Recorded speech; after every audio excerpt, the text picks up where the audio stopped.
কপিটাকে কেটে ছোটো ছোটো করে ধুয়ে একটু ভাপিয়ে নেবো বন্ধুরা। কপি রান্নার জন্য আলু কেটে নিয়েছি, টমেটো কেটে নিয়েছি, পেঁয়াজ কুচিয়ে নিয়েছি, আর এই আদাটা একটু গ্রেট করে নেবো। সব কুচিয়ে আজকে রান্না করবো। কাঁচা লঙ্কা চিড়ে রেখে দিয়েছি, আর এখানে মটরশুঁটি ছাড়িয়ে রেখেছি, এটাকে হালকা করে সিদ্ধ করে রেখেছি। একটা রুই মাছের মাথাকে কেটে 4 টুকরো করে রেখে নুন হলুদ মাখিয়ে রেখেছি বাঁধাকপিতে দেবো বলে। করার পরে জিরে ফোড়ন দিলাম, দিয়ে তেজপাতা পুড়ে গেলে তাতে আলুগুলো দিয়ে দেবো। এবারে ভালো করে নাড়িয়ে চাড়িয়ে একটু ভাজা ভাজা করবো। পরে ভেজে করে রাখা রসুনগুলো দিয়ে দেবো, লঙ্কা চিড়ে রাখা সেগুলো দিয়ে দেবো, দিয়ে একটু তারপরে একটু রসুনটা ভেজে নেবো, একটু গন্ধ বেরোবে।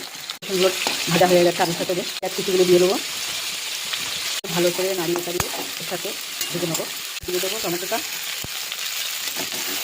খেতে পারা আদা দিয়ে দেবো, কড়াইশুঁটি দিলাম। আর কড়াইশুঁটিগুলো আলু দিলে সব ফুটবে, তাই সব কিছুর ভিতরে কড়াইশুঁটিটা কড়াই দিতে হবে। দিয়ে দেবো পরিমাণ মতো লবণ, দিয়ে দেবো পরিমাণ মতো হলুদ, দিয়ে ভালো করে নাড়িয়ে চালিয়ে একটু কষানো দিয়ে একটু ভালো করে নাড়াতে হবে।